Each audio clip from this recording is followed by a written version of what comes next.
cette salle dédiée aux expositions temporaires vient d'être aménagée. Mais la grande nouveauté depuis le 1er mars, c'est ce piano de plus de 2,50 m de long. Il date de la fin du 19e siècle, tel que l'a connu Auguste Escoffier lui-même. On a justement toutes ces portes pour l'accès au four et la cuisson des aliments ici en dessous. On a le robinet justement ici que l'on peut actionner puisqu'on trouvait le bain-marie qui était posé au-dessus du piano et qui fonctionnait justement en continu pendant le coup de feu, pendant tout le service en restaurant.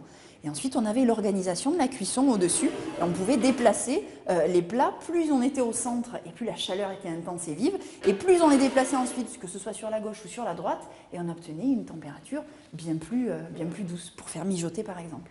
400 m² d'exposition, la maison natale du maître incontesté de la cuisine française présente des œuvres inédites, mais elle a su aussi conserver des classiques tels que cette locomotive en nougatine créée en 1920. Le travail au niveau des roues, des rouages, tout est fait vraiment très précisément. On sent déjà le professionnalisme, la passion, le désir de bien faire, de coller le plus possible au modèle original. Et là, la locomotive, elle est parfaite.